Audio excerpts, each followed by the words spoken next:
the queen.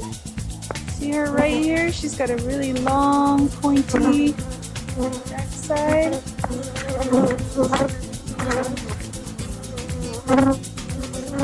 Real pointy. Following her with the tip of my tool. The leaves are. We need smell-o-vision. Smell-o-vision. Yeah, that smells like medicinal. I used to use banana leaves, but I kind of wonder if the bees don't like it. Oh, you know what? Bananas have pheromones that make the bees angry. Did you know that? I'll lay some beeswax on top of it. And that just kind of keeps it really hot in there, the wax dripping on the flames. And it smells really good too. Seems like they would like that. Place the beeswax on top. And we've got a nice cool fire.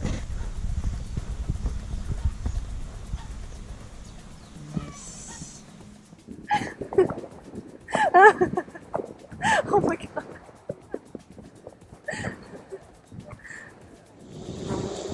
At first they are reacting to you opening up their box, but then they start to get busy.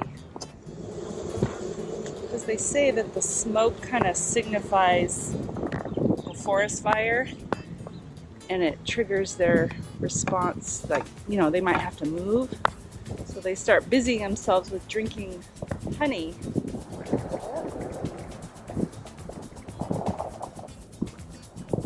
This is a solid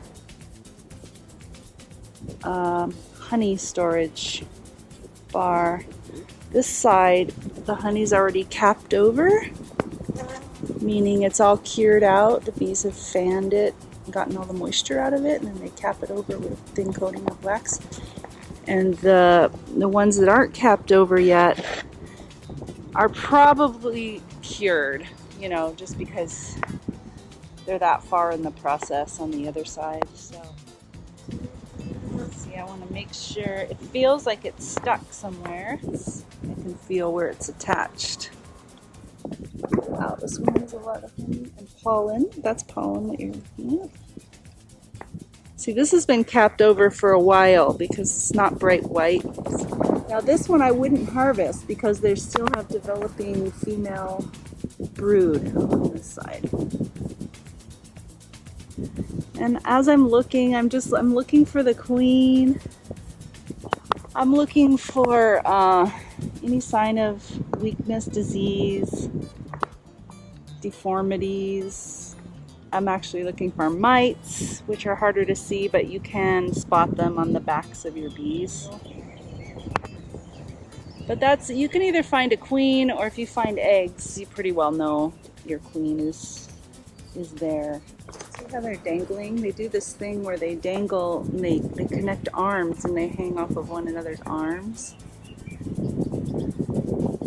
And I think that they do that when they're like they're getting ready to probably build more honeycomb.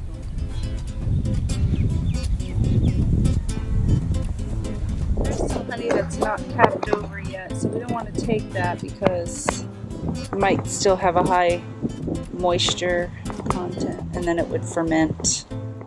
This is the one we're going to harvest. So we're going to shake these bees off of here, and they're going to fall off really easily with one shake. So, and I don't have to brush as many off.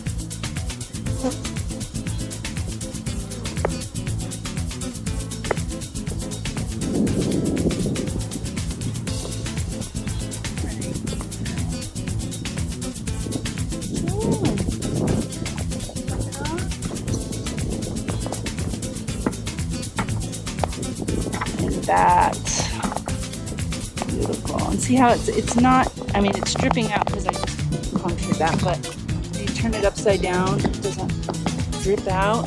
That means the moisture is out of it. So they're probably just getting ready to cap